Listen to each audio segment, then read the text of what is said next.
Yes. Okay. So this is an NMR of aspirin. This right here we'll ignore, right? Because that's the solvent. The solvent that we use it always shows up in the same spot, 7.24 or 7.25.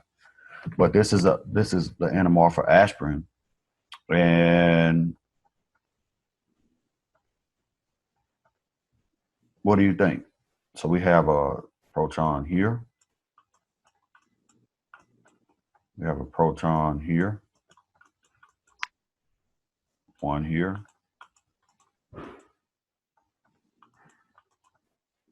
and one here. And we have this carboxylic acid proton too that may or may not show up. But I think in this it actually did. I don't know if I highlighted it though. And then we have a CH3 here. So what do you think as far as these protons are concerned? If you just had to apply the n+1 rule, what would it be? Would it be a doublet? Would it be a triplet? Would it be a singlet? You got a neighbor on this side and a neighbor on this side. What do you think? Triplet. A triplet. Can you see here, even though the peaks or the lines are kind of, the resolution is bad, can you see any of these signals that may correspond to what we will call a triplet? Is it the first one or either the first one Either this or one or this one, is that right? yeah. Yeah, those both look like triplets, am I right? Yeah. And then what about here? Uh, this proton, right? It's got a neighbor on this side and it's got a neighbor on that side, so that also would look like a triplet, am I right? Mm-hmm. So which one do you think is the furthest downfield? Think about it in terms of its proximity to, because they're both attached to sp2 carbons on a ring, an aromatic ring, so they're both going to be 7 something. But this is where the nuance about upfield and downfield comes in, right? Because they're both downfield type shifts, but one of them is further downfield than the other. So which one do you think? The bottom one. You think this one is furthest downfield? Why do you say that? Just because it looks closer to that oxygen. Closer to this? Yes. Okay. I would disagree. Even though, and this is, I mean, I'll tell you why. So you see how there's oxygen. It is a highly electronegative atom, but in this case, if it's attached to an aromatic ring, it's going to be more of a donor than it is an acceptor. So it's going to be like if you put the lone pairs in on it, you'll see that oxygen can actually, it can donate electrons into the ring. Remember how we talked about that when we talked about aromatics? How if you have a donor or an acceptor on the ring, it's going to change the electronics of the ring. So this can actually donate into the ring and do resonance, right? So in this case, oxygen, I don't think it's electron withdrawing. I think it's more donating. But this proton is kind of proximal to this carbon, which has a electron withdrawing group on it. So I think it's going to be this one that's furthest downfield. Let me erase some of this crap.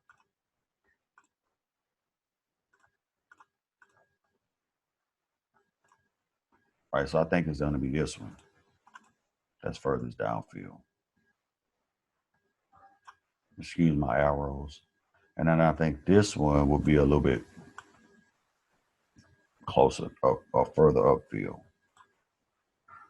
Even though they're only 0.3 parts per million apart, that's still a shift. It's an upfield and downfield shift. So, yeah.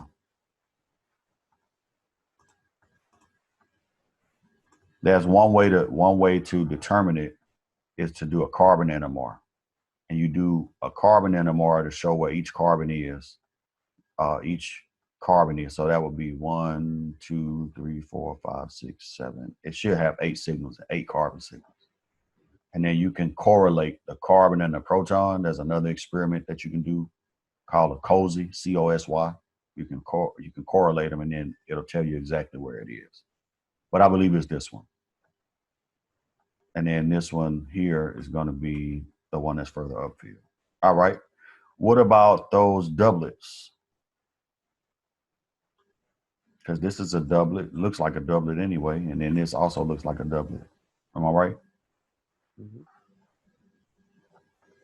Wouldn't it be those other two hydrogens on the ring? It will have to be these two, right? This one and this one. Is that right? Mm-hmm. Which one do you think is going to be furthest downfield? The top one. Yeah, I think it'll be this one.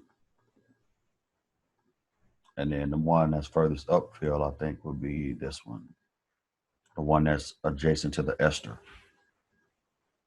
Is that making sense to y'all at all? For those of you who are drinking your coffee and still awake? Why is the top one? Why do you Yeah. think that one is the furthest downfield? It's kind of like the same argument I made for this one, right? It's next to a acceptor, whereas this is next to a donor. Okay.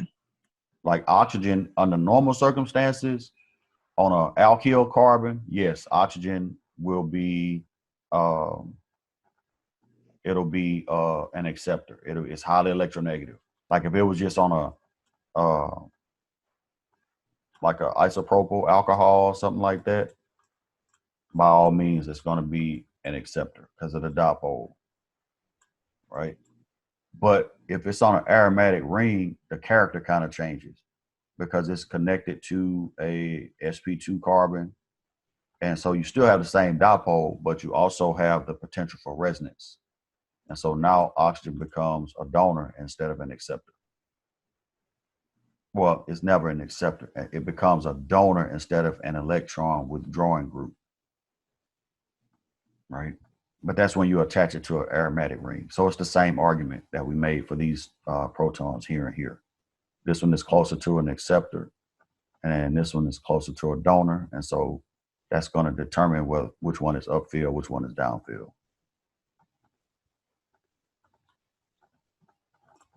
Yes, no, maybe. All right. Yes. So what about the last proton right here? Where should that show up? I'm not going to scroll down to it because I want you to tell me. Where should that proton show up?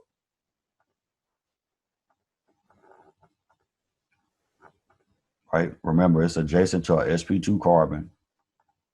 Right? It's not aromatic though. It's just sp2. So there's a specific range where those protons show up.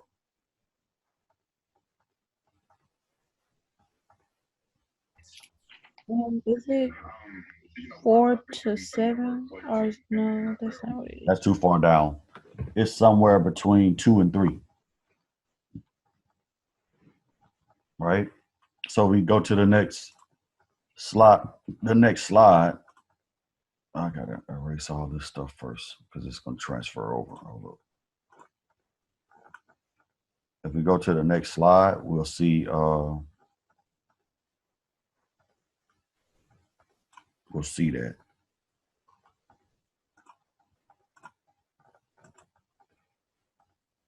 Right, so you see this peak right here.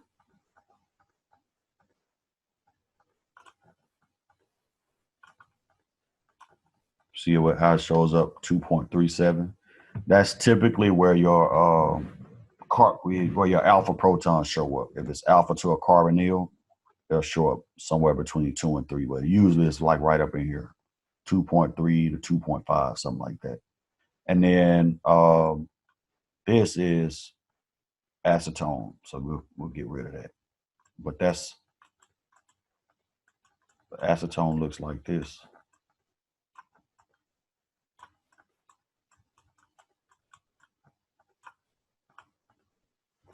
Right? So you expect those protons to show up in the same region because those are alpha protons too.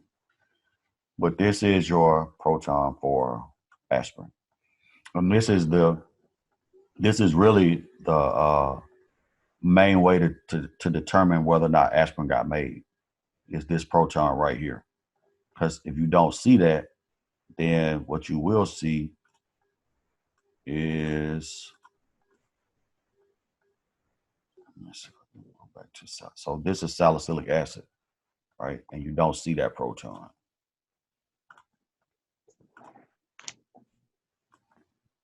Right? Do you see how you see all the other aromatic stuff, but you don't see that proton at 2.3? If you don't see that, that's how you know you haven't made aspirin. And then this is, let's see if I can zoom on that a little bit.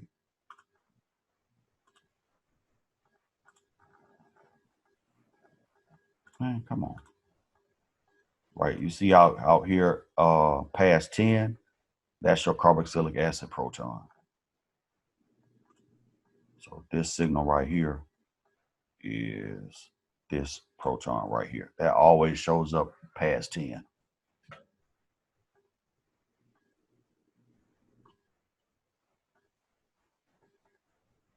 All right, so tell me this. Let me erase that. Tell me this. Why is that proton and I'm gonna put the structure back over here. Why do you think that proton that's on the ACL proton right here, why do you think it's only a singlet?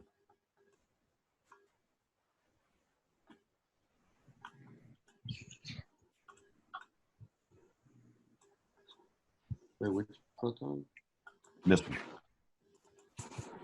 They have their neighbors. Got no neighbors, right? There are no protons on the carbon next door. So it should be a singlet. All right. So with that example there, I'm gonna actually stop sharing my screen and stop the recording.